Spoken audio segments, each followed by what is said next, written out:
68వ అధ్యాయం 19వ వచనం మనమందరం కలిసి చదువుకుందాం. ప్రభువు స్తుతి నందునుగాక, అనుదినము ఆయన మా భారము భరించున్నాడు. దేవుడే మాకు రక్షణకర్త అయి ఉన్నాడు. ప్రభు ఈ వాక్యం ఆశీర్వదించి పంచిపెట్టినాడు. కాబట్టి దేవుడు ఆయన అనుదినం ఏం చేస్తున్నాడు? అనుదినం ఆయన మా భారము భరించుచున్నాడు. కాబట్టి ఆయన దేవుడు మాకు రక్షణకర్త అయి ఉన్నాడు. కాబట్టి ఈ దేవుడు అనుదినం ఆయన మన భారం భరించుచున్నాడు. ప్రభు స్తుతి నందును గాక, అంటే ప్రభు ఆరాధించబడును గాక. అంటే ఈయన విలాప వాక్యంలో చూసినట్లయితే చూడండి, విలాప వాక్యంలో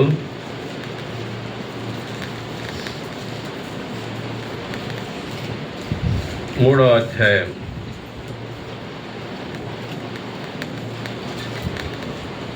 23వ వచనాన్ని చదువుకుందాం. విలాప వాక్యాలు 3వ అధ్యాయం 23వ వచనం తీసిన వాళ్ళు చదవండి.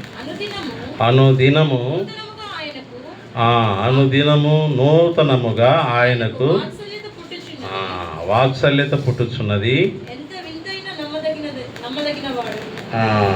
నీవు ఎంతైనా నమ్మదగిన వాడు. కాబట్టి అక్కడ కీర్తనలో అనుదినం ఆయన మన భారంలో ఏం చేస్తుంటున్నాడు? భరించుచున్నాడు. రెండవది ఇక్కడ చూసినట్లయితే ఆయన వాత్సల్యత ఏం చేస్తుందంట? ఆయన వాత్సల్యత ఎడతెగక, ఆయన వాత్సల్యత ఎడతెగగా నిలిచినది గనక మనం నిర్మూలం కాక ఉన్నాం. 23వ వచనం, అనుదినం నూతనముగా ఆయనకు వాత్సల్యత పుట్టుచున్నది. కాబట్టి మన మీద దేవుడికి ఏం పుడుతున్నదంట? వాత్సల్యత పుడుతున్నది.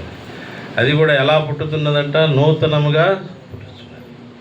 మన దేవుడు మన యొక్క విశ్వాస జీవితంలో మన దేవుడు మన మీద నూతనముగా ఆయన వాత్సల్యత అనుదినము మనకు ఆయన మన మీద పుట్టుచున్నది. కాబట్టి నీవు ఎంతైనా నమ్మదగిన దేవుడు. మన దేవుడు ఎంతైనా నమ్మదగిన దేవుడు. ఆయన క్షమించకుంటే, ఆయన పనిష్మెంట్ చేస్తే మనము ఏం చేస్తాం? నిర్మూలం కావాల్సిన వారం. అందుకే ఇశ్రాయేల్ ప్రజలు చూసినట్లయితే దేవుడు ఎన్నోసార్లు వాళ్ళను చూడండి, నిర్గమకాండంలో 32వ అధ్యాయం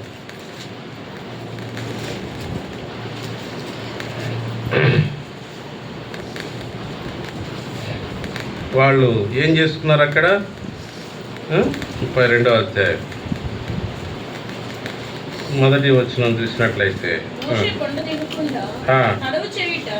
ప్రజలు చూచినప్పుడు ఆ ప్రజలు అహరోనుతో కూడి వచ్చి, లెమ్ము, మా ముందర నడుచుటకు ఒక దేవతను మా కొరకు చేయము, ఐగుప్తులో నుండి మమ్మల్ని రప్పించిన ఆ మోషే అనువాడు ఏమాయనో మాకు తెలియదని అతనితో చెప్పిరి. అందుకు అహరోను, మీ భార్యలకు, కుమారులకు, కుమార్తెలకు చెవులనున్న బంగారు పోగులను తీసి నా ఎద్దకు తెండని వారితో చెప్పగా, ప్రజలందరూ చెవులనున్న బంగారు పోగులను తీసి అహరోను వద్దకు తెచ్చిరి. అతడు వారి యొద్ద వాటిని తీసుకొని పొగరుతో రూపమును ఏర్పరచి దానిని పోత పోసిన దూడగా చేసెను. అప్పుడు వారు, ఓ ఇశ్రాయేలు, ఐగుప్తు దేశంలో నుండి నిన్ను రప్పించిన నీ దేవుడు ఇదే అని ఏమంటున్నారు? దేన్ని అంటున్నారు? దేవుడిని మర్చిపోయి దేవుడి బదులుగా ఏం చేసుకున్నారు? దూడను చేసుకున్నారు. దూడను చేసుకొని దాన్ని ఏం చేస్తుంటున్నారు? దానికి మొక్కుతుంటున్నారు. దానికి బలి చదవండి. అహరోను అది చూచి ఆ, దాని ఎదుట ఒక బలిపీఠము కట్టించెను. ఉమ్, మరియు అహరోను ఉమ్, రేపు యెహోవాకు పండుగ జరుగునని చాటింపగా ఉమ్, మరునాడు వారు ఉదయమున లేచి ఉమ్, దహన బలులను ఉమ్. సమాధాన బలులను అర్పించిరి. ఆ, అప్పుడు జనులు తినుటకును ఆ. తాగుటకును కూర్చుండి ఆ. ఆడుటకు లేచిరి. ఏం చేశారు? తప్పిపోయారు, అంతా మర్చిపోయారు. 40 సంవత్సరాలు వాళ్ళను దేంతో పోషించాడు? దేంతో పోషించాడు? మన్నాతో పోషించాడు. అదేవిధంగా 40 సంవత్సరాలు వాళ్ళని పగటిలో మేఘస్తంభంగాను, రాత్రిలో అయితే వాళ్ళంతా దేవుణ్ణి ఏం చేశారు? ఎమ్మటే మర్చిపోయారు. ఆ మోషే ఏమయ్యాను? కాబట్టి ఇంకా చూసినట్లయితే దేవుడు అంటున్నాడు, మోషే అంటున్నాడు, 7వ వచనం చదవండి. కాగా యెహోవా మోషేతో ఇట్లనెను, నీవు దిగి వెళ్ళుము, ఐగుప్తు దేశం నుండి నీవు రప్పించిన ఈ ప్రజలు చెడిపోయిరి. కాబట్టి ఆకాశం కింద ఏ రూపమైనను వీళ్ళు రూపాన్ని ఏం చేసుకున్నారు? పొగరుతో ఉండిన దూడ చేసుకొని దాన్ని ఏం చేస్తుంటున్నారు? దహన బలులు అర్పిస్తున్నారు. కాబట్టి ఆ ప్రజలు ఏమైపోయారు? అంతే కదా. దేవుడు రావాల్సిన ఘనత ఇప్పుడు దేనికి పోయింది? అయ్యో ఇశ్రాయేలు, నీవే మమ్మల్ని రక్షించినది. ఇంకా చదవండి. నేను వారికి నియమించిన త్రోవ నుండి త్వరగా తొలగిపోయి తమ కొరకు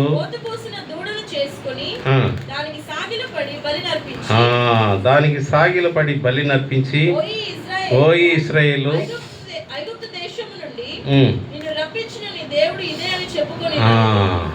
దేశం నుండి ఎవరు రప్పించారంట? దూడ రప్పించిందంట. ఎమ్మటే మర్చిపోయారు. ఎర్ర సముద్రాన్ని చీల్చింది చూశారు, మన్నాను కురిపించింది చూపిస్తారు, ఎన్నో అద్భుత కార్యాలు, ఆశ్చర్య కార్యాలు చూశారు. అయితే ఎమ్మటి ఏం చేయపోయారు? మర్చిపోయారు. అయితే 9వ వచనం చూసినట్లయితే, మరియు యెహోవా ఇట్లా నేను ఈ ప్రజలను చూచినాను. వారు ఎటువంటి ప్రజలట? కాబట్టి ప్రభుకి లోబడాలి. ఎన్నోసార్లు తప్పిపోయారు. ఇంకా చూడండి,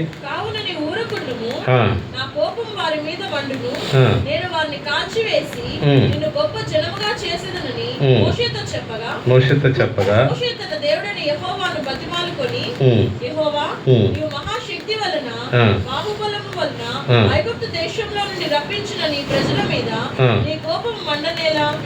ఆయన కొండలలో వారిని చంపునట్లును, భూమి మీద నుండి వారిని నశింప చేయనట్లును, కీడు కొరకే వారిని తీసుకుని పోయేదని ఐగుప్తీయులు ఏదో చెప్పుకొనవలెను.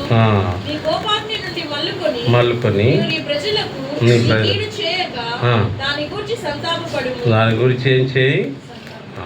కాబట్టి ఇక్కడ మోషే మళ్ళా, నువ్వు అబ్రహాం, ఇస్సాకు, యాకోబులతో ఏమనిచ్చావు? నీ సంతానం భూమి మీద. ఇక్కడ అంటున్నాడు 13వ వచనం, సేవకులైన అబ్రహామును, ఇస్సాకును, ఇశ్రాయేలును జ్ఞాపకము చేసుకొనుము. నీవు వారితో ఆకాశ నక్షత్రముల వలె మీ సంతానము అభివృద్ధి చేసి నేను చెప్పిన ఈ సమస్త భూమిని సంతానములకు ఇచ్చేదనని, వారు నిరంతరము దానికి హక్కుదారులగుదురని వారితో నీ తోడని ప్రమాణం చేస్తేవని చెప్పితివని. ఇప్పుడు మోషే వాగ్దానాన్ని ఏం చేస్తున్నాడు? దేవుడికి జ్ఞాపకం చేస్తున్నాడు. అయితే ఆయన వాగ్దానం ఇచ్చి తప్పేవాడా? ఎంతైనా నమ్మదగిన దేవుడు వాగ్దానం ఇచ్చినట్టే అది నెరవేర్చడానికి ఆయన సమర్థుడు. కాబట్టి మోషే దాని విషయమై జ్ఞాపకం చేస్తున్నాడు. అయ్యా, మీరు వాగ్దానాన్ని ఇచ్చారు కదా, మర్చిపోయారా? వాళ్ళ లోబడని వాళ్ళే, మంచివారి కాదు, తప్పిపోయిన వారే. తండ్రి, నిన్ను వదిలి నీవే నా దేవుడువు, నీవే నన్ను రక్షించింది, నీవే నన్ను కాపాడింది, అంతే కదా. ఇంట్లో తండ్రిని విరిచి వేరే తండ్రి నా తండ్రి అంటే తండ్రి కోపం వస్తుందా? రాదా? అదే ఇశ్రాయేల్ ప్రజలు చేసింది కూడా అదే. వాళ్ళు మరిచారు దేవుణ్ణి, లోబడని వాళ్ళ వారుగా ఉంటున్నారు. అయితే అక్కడ చూసినట్లయితే జరిగింది ఏంటంటే, ఇంకా చూడండి 19వ వచనం, అదే అధ్యాయం. పాలెమునకు సమీపింపగా ఆ దూడను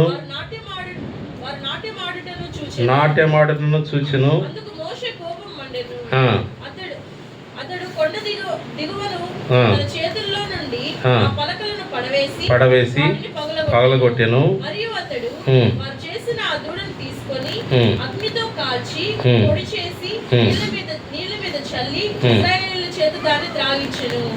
అప్పుడు మోషే, నీవు ఈ ప్రజల మీదకి గొప్ప పాపము రప్పించినట్లు వారు ఏమి చేసిరని అహరోనును అడగగా, అహరోను, నా ఏలినవాడా, నీ కోపం మండనీయకుము, ఈ ప్రజలు దుర్మార్గులను మాట పెరుగుదువు. 23వ వచనం, వారు మాకు ముందు నడుచుటకు ఒక దేవతను చేయము, ఐగుప్తులో నుండి మమ్మల్ని రప్పించిన వాడగు ఈ మోషే ఏమాయనో మాకు తెలియదనిరి. అందుకు నేను, ఎవరి యుద్ధ బంగారము ఉన్నదో వారు దానిని ఊడదీసి తెండని చెప్పి తిని, నేను దాన్ని అగ్నిలో వేయగా ఈ దూడ ఆయన నేను. కాబట్టి వాళ్ళు దేవుడు ఏదైతే ఆజ్ఞ, నువ్వు ఆకాశం కింద ఏ రూపమైనను. కాబట్టి ఇక్కడ చూసినట్లయితే మనం తప్పిపోయేటట్టు వారు, ఇశ్రాయేల్ ప్రజలు తప్పిపోయారు. మనం కూడా చాలా విషయాల్లో ఏం చేస్తాం, తప్పిపోతాం. అయితే మనం తప్పిపోయినా కూడా ఆయన వాత్సల్యత ఏం చేసాం, విలాప వాక్యములు 3వ అధ్యాయం 23వ వచనం ఏం చేసాం, చదవండి తీసినవాడు, మళ్ళా చదవండి తీసినవాడు. అనుదినము.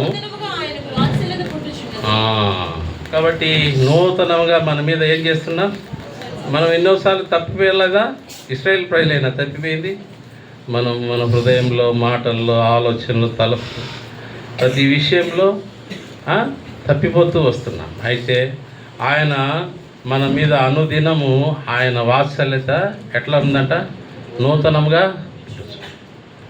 దేవుడు వాళ్ళని ఏ విధంగా అయితే కనికరిస్తుంటున్నాడో మన దేవుడు కూడా అనుదినం, గత సంవత్సరంలో ఎన్నోసార్లు మనం తప్పిపోయాం. అయితే దేవుడు వాత్సల్యత మన మీద ఉంది కాబట్టి మనం ఏం కాలే చెప్పండి, పనిష్మెంట్ ఇస్తే ఏమైపోతాం చెప్పండి, ఆ పాపానికి పనిష్మెంట్ ఇస్తే ఏమైపోతాం, ఒక్కరు మిగలం.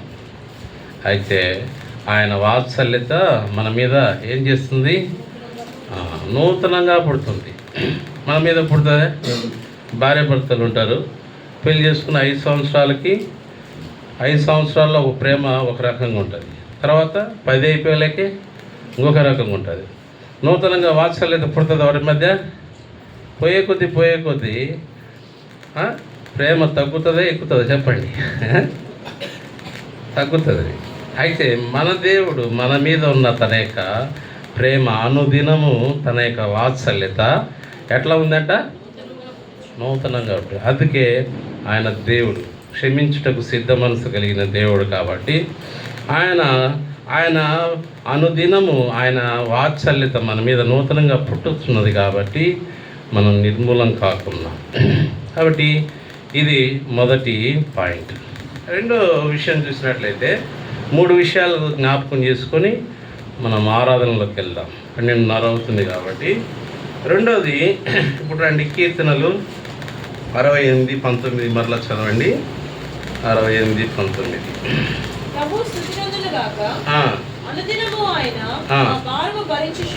అనుదినము ఆయన మన భారము ఏం చేస్తుంటున్నాడు, అనుదినం ఆయన వాత్సల్యత నూతనంగా పుడుతుంది, మొదటి కార్యం. రెండవ విషయం చూసినట్లయితే అనుదినము ఆయన మన భారం ఏం చేస్తుంటున్నాడు. కాబట్టి భారం అనేది ఇక్కడ బెనిఫిట్ అంటే లోడింగ్, ఉపకారం అనేది అర్థం వస్తుంది. రెండోది ఏంటి, ఉపకారం. ప్రభు మన మీద ఆయన ఎంతో ఉపకారం చేస్తూ వచ్చాడు. క్రీస్తు ప్రేమను బట్టి మనము ఆయన మన మీద ఎన్నో ఉపకారాలు చేస్తూ వచ్చాడు. మనం తప్పిపోయిన వారమైనా కూడా ఆయన మన జీవితంలో దేవుడు ఎన్నో మేలు చేస్తూ వచ్చాడు. దావీదు అంటాడు కీర్తనలు 103లో చూసినట్లయితే, చదవండి కీర్తనలు 103. రెండవ వచనం. నా ప్రాణమా ఆ. యెహోవాను సన్నదించుము. ఆ. ఆయన చేసిన ఉపకారములలో దేనిని మరువకు. ఆయన చేసిన ఉపకారములలో ఉపకారములలో దేనిని మరవ. కాబట్టి ఉపకారం ఏంటి? దేవుడు రక్షణ ఇచ్చినాడు. క్రీస్తు ప్రేమ. దేవుడు లోకమును ఎంతో ప్రేమించును, తన అద్వితీయ కుమారుడు యందు విశ్వాసం ఉంచువాడు నశింపక. కాబట్టి దేవుడు మనల్ని ప్రేమించాడు. ఎటువంటి ప్రేమతో ప్రేమించాడు? ఇర్మియాలు అంటాడు, శాశ్వతమైన ప్రేమతో నేను నిన్ను వీడవక నీ ఎడల. కాబట్టి ఇంకా చూసినట్లయితే, ఇంకా కీర్తనలు 103లో చూసినట్లయితే 11వ వచనం, భూమి కంటే ఆకాశం ఎంత ఉన్నతముగా ఉన్నదో ఆయన ఎంత భయభక్తులు గల వారి ఎడల ఆయన కృప అంత అధికముగా ఉంది. ఆయన కృప అంత అధికంగా ఉంది. 12వ వచనం, పడమటికి తూర్పు ఎంత దూరమో ఆయన మన అతిక్రమములను మనకు అంత దూరపరిచి ఉన్నాడు. 13వ వచనం, తండ్రి తన కుమారుని ఎడల జాలిపడును. తండ్రి తన కుమారుడి ఎడల జాలిపడినట్లు తన యందు భయభక్తులు గల వారి ఎడల జాలిపడును. యెహోవా తన యందు భయభక్తులు గల వారి ఎడల జాలిపడును. కాబట్టి దేవుడు మన ఎడల తన ఉపకారాన్ని చూపిస్తూ వచ్చాడు. ఎందుకంటే దేవుడు మనల్ని ప్రేమించాడు. మన కోసం తన యొక్క ప్రాణాన్ని ఏం చేశాడు? యెషయా 53వ అధ్యాయంలో చూసినట్లయితే చదవండి. యెషయా 53వ అధ్యాయం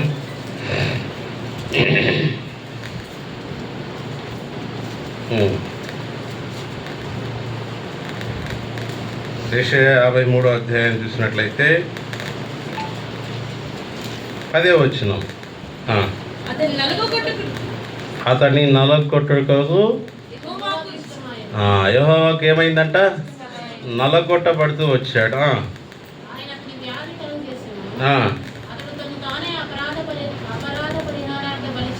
చేయగా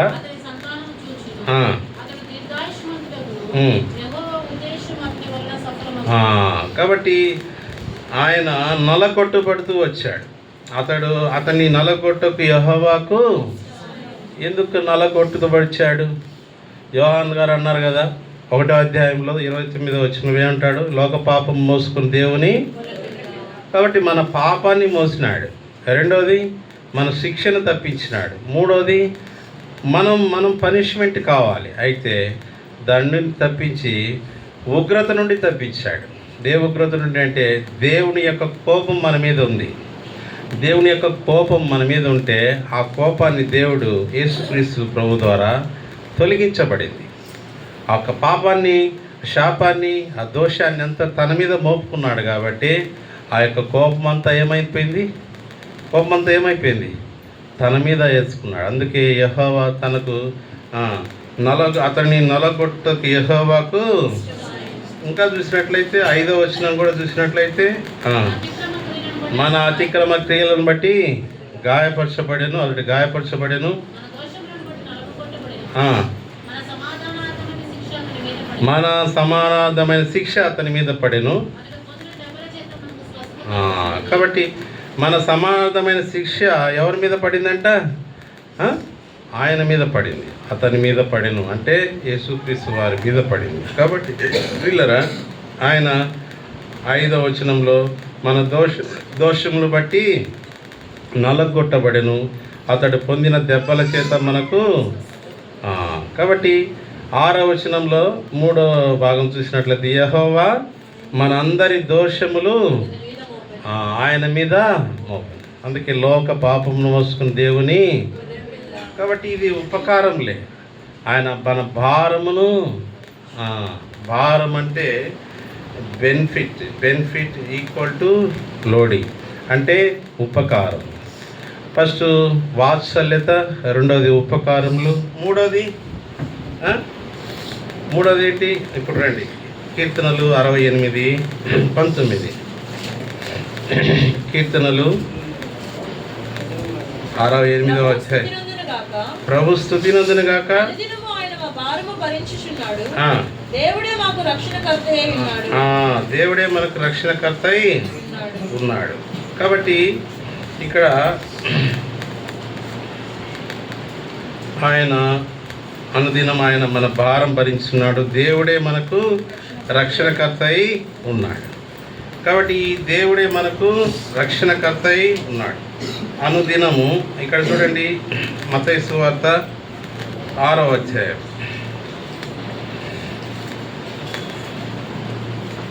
11వ వచనం. మా అనుదిన ఆహారము నేడు మాకు దయచేయి. కాబట్టి అనుదిన ఆహారం ఏం చేస్తుంటున్నాడు దేవుడు మనకు. ఇంకా చూసినట్లయితే ఇక్కడ చూసినట్లయితే మత్తయి సువార్తలోకి రండి, 4వ అధ్యాయం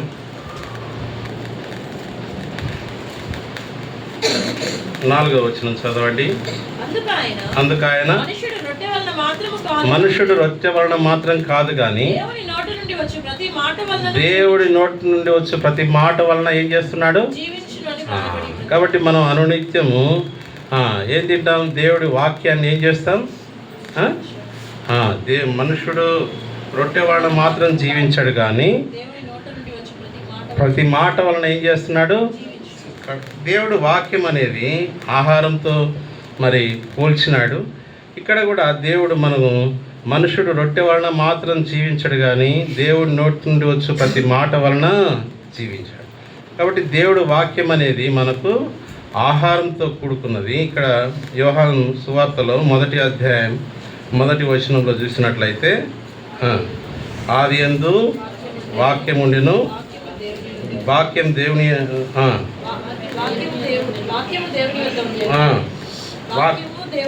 వాక్యము.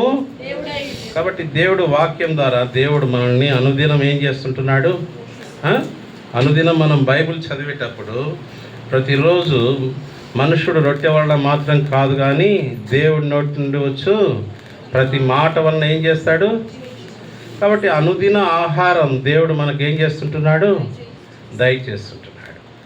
ఆహారం దయచేస్తూ ఇశ్రాయేల్ ప్రజల్ని ఏ విధంగా అయితే మన్నాతో పోషించాడు, అదేవిధంగా ఇప్పుడు దేవుడు వాక్యం చేత ఏం చేస్తుంటాడు, దేవుడు మనల్ని పోషిస్తుంటున్నాడు. కాబట్టి ఈ 3 విషయాలు ప్రభువుని మనం దీన్ని బట్టి ప్రభువుని మొదటి చూసినట్లయితే ఆయన వాత్సల్యత మన మీద ఏం చేస్తుంది, నూతనంగా. రెండవది చూసినట్లయితే ఆయన మన దేవుడు, ఆయన మనకు ఉపకారాలు చేస్తూ వచ్చాడు. మూడవది తన యొక్క ఆహారంతో మనల్ని ఏం చేస్తుంటున్నాడు, పోషిస్తున్నాడు. కాబట్టి ఈ 3 విషయాల విద్యమై ప్రభువుని మనము ఈ నూతన సంవత్సరంలో ప్రభువుని ఆరాధించుటకు ప్రభు మనకు సహాయం దయచేయాలి. మనం ఆరాధనకు వెళ్దాం. వెళ్ళే ముందలగా మనం ఒక పాట పాడుకుందాం. రండి.